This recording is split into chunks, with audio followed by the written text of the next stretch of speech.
അനന്തരം അബ്ശാലോം ഒരു രഥത്തെയും കുതിരകളെയും തന്റെ മുമ്പിലോടുവാൻ 50 അകമ്പടികളെയും സമ്പാദിച്ചു.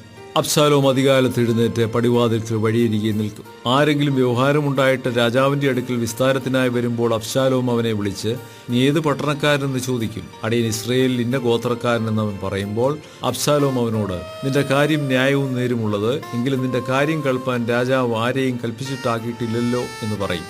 വഴക്കും വ്യവഹാരവും ഉള്ളവരൊക്കെയും എന്റെ അടുക്കൽ വന്നിട്ട് ഞാൻ അവർക്ക് ന്യായം തീർപ്പാൻ തക്കവണ്ണം എന്നെ രാജ്യത്തെ ന്യായാധിപനാക്കിയെങ്കിൽ കൊള്ളായിരുന്നു എന്നും അബ്ശാലോം പറയും. ആരെങ്കിലും അവനെ നമസ്കരിപ്പാൻ അടുത്തിയെന്നാൽ അവൻ കൈനീട്ടി അവനെ പിടിച്ച് ചുംബനം ചെയ്യും. രാജാവിന്റെ അടുക്കൽ ന്യായവിസ്താരത്തിന് വരുന്ന എല്ലാ ഇസ്രയേലിനോടും അബ്ശാലോം ഈ വണ്ണം തന്നെ ചെയ്തു. അങ്ങനെ അബ്ശാലോം ഇസ്രയേലിയുടെ ഹൃദയം വശീകരിച്ചു കളഞ്ഞു. 4 സംവത്സരം കഴിഞ്ഞപ്പോൾ അബ്ശാലോം രാജാവിനോട് പറഞ്ഞത്, ഞാൻ യഹോവയ്ക്ക് നേർന്നയൊരു നേർച്ച ഹെബ്രോനിൽ ചെന്ന് കഴിപ്പാൻ അനുവാദം തരയണമേ.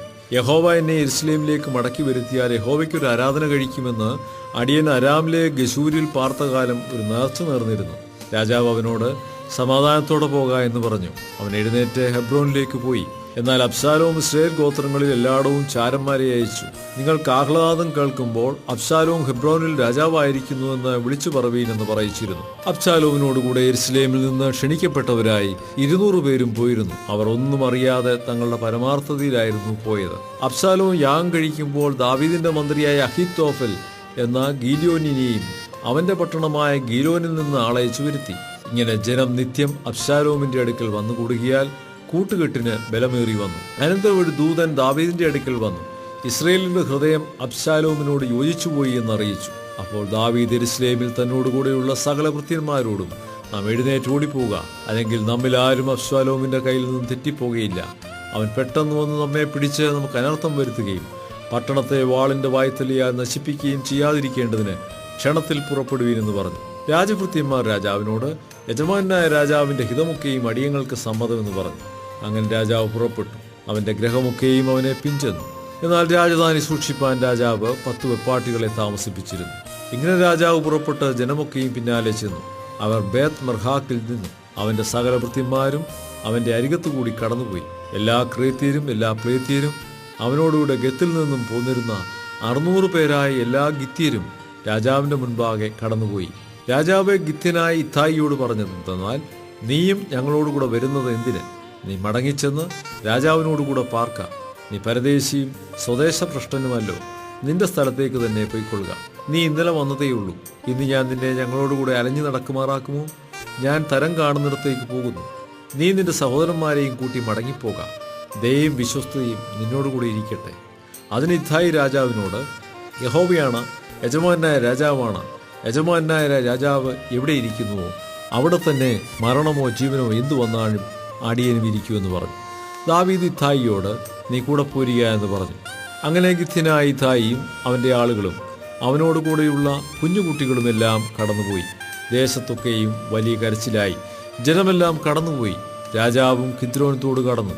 ജനമൊക്കെയും മരുഭൂമിയിലേക്കുള്ള വഴിക്ക് പോയി. സാദോക്കും അവനോടുകൂടെ ദൈവത്തിന്റെ നിയമപ്പെട്ടകം ചുമന്നുകൊണ്ട് എല്ലാ ലേവ്യരും വന്നു. അവർ ദൈവത്തിന്റെ പെട്ടകം താഴെ വെച്ചു. ജനമൊക്കെയും പട്ടണത്തിൽ നിന്ന് കടന്നു തീരും വരെ അബ്യാഥാർ മല കയറി ചെന്നു. രാജാവ് സാദോക്കിനോട്, നീ ദൈവത്തിന്റെ പെട്ടകം പട്ടണത്തിലേക്ക് തിരികെ കൊണ്ടുപോകാം. യഹോവയ്ക്ക് എന്നോട് കൃപ തോന്നിയാൽ അവൻ എന്നെ മടക്കി വരുത്തും. ഇതും തിരുനിവാസവും കാണുവാൻ എനിക്കിടയാകും. അല്ല, എനിക്ക് നിന്നിൽ പ്രസാദമില്ല എന്നവൻ കൽപ്പിക്കുന്നെങ്കിൽ ഇതാ ഞാൻ ഒരുക്കം. അവൻ തനിക്ക് ഹിതമാകും വണ്ണം എന്നോട് ചെയ്യട്ടെ എന്ന് പറഞ്ഞു. രാജാവ് പിന്നെയും പുരോഹിതനായ സാദോക്കിനോട്, ദർശക, നീ സമാധാനത്തോടെ പട്ടണത്തിലേക്ക് മടങ്ങിപ്പോക. നിങ്ങളുടെ 2 പുത്രന്മാർ, നിന്റെ മകൻ അഹീമാസും അബ്യാഥാരിന്റെ മകൻ യോനാഥാനും നിങ്ങളോടുകൂടി ഉണ്ടല്ലോ. എനിക്ക് നിങ്ങളുടെ അടുക്കൽ നിന്ന് സൂക്ഷ്മ വർത്താനം കിട്ടും വരെ ഞാൻ മരുഭൂമിയിലേക്കുള്ള കടവിങ്കൽ താമസിക്കും എന്ന് പറഞ്ഞു. അങ്ങനെ സാദോക്കും അബ്യാഥാരും ദൈവത്തിന്റെ പെട്ടകം യെരുശലേമിലേക്ക് തിരികെ കൊണ്ടുപോയി അവിടെ താമസിച്ചു. ദാവീദ് തലമൂടിയും ചെരിപ്പിടാതെയും നടന്ന് കരഞ്ഞും കൊണ്ട് ഒലിവമലയുടെ കയറ്റം കയറി. കൂടെയുള്ള ജനമൊക്കെയും തലമൂടി കരഞ്ഞും കൊണ്ട് കയറിച്ചെന്നു. അബ്ശാലോമിനോട് കൂടെയുള്ള കൂട്ടുകെട്ടുകാരിൽ അഹീത്തോഫലും ഉണ്ടെന്ന് ദാവീദിന് അറിവ് കിട്ടിയപ്പോൾ, യഹോവേ, അഹീത്തോഫലിന്റെ ആലോചനയെ അബദ്ധമാക്കണമേ എന്ന് പറഞ്ഞു. പിന്നെ ദാവീദ് മലമുകളിൽ ദൈവത്തെ ആരാധിച്ചുവെന്ന സ്ഥലത്തെത്തിയപ്പോൾ അർഖ്യനായ ഹൂശായി അങ്കി കീറിയും തലയിൽ മണ്ണു വാരിയിട്ടും കൊണ്ട് അവനെതിരെ വരുന്നത് കണ്ടു. അവനോട് ദാവീദ് പറഞ്ഞത്, നീ എന്നോടുകൂടെ പോന്നാൽ എനിക്ക് ഭാരമായിരിക്കും. എന്നാൽ നീ പട്ടണത്തിലേക്ക് മടങ്ങിച്ചെന്ന് അബ്ശാലോമിനോട്, രാജാവേ, ഞാൻ നിന്റെ ദാസനായിരുന്നു കൊള്ളാം, ഞാൻ ഇതുവരെ നിന്റെ അപ്പൻ്റെ ദാസനായിരുന്നതുപോലെ ഇപ്പോൾ നിന്റെ ദാസനായിരിക്കുമെന്ന് പറഞ്ഞാൽ നിനക്ക് അഹീത്തോഫലിൻ്റെ ആലോചനയെ വ്യർത്ഥമാക്കുവാൻ കഴിയും. അവിടെ നിന്നോടുകൂടെ പുരോഹിതന്മാരായ സാദോക്കും അബ്യാഥാരുമുണ്ട്. അതുകൊണ്ട് രാജധാനിയിൽ നിന്ന് കേൾക്കുന്ന വർത്തമാനമൊക്കെയും നീ പുരോഹിതന്മാരായ സാദോക്കിനെയും അബ്യാഥാരിനെയും അറിയിക്കണം. അവിടെ അവരോടുകൂടെ അവരുടെ 2 പുത്രന്മാർ, സാദോക്കിൻ്റെ മകൻ അഹീമാസും അബ്യാഥാരിൻ്റെ മകൻ യോനാഥാനുമുണ്ട്. നിങ്ങൾ കേൾക്കുന്ന വർത്തമാനമൊക്കെയും അവർ മുഖാന്തരം എന്നെ അറിയിപ്പി. അങ്ങനെ ദാവീദിന്റെ സ്നേഹിതനായ ഹൂശായി പട്ടണത്തിൽ ചെന്നു. അബ്ശാലോമും യെരൂശലേമിലെത്തി.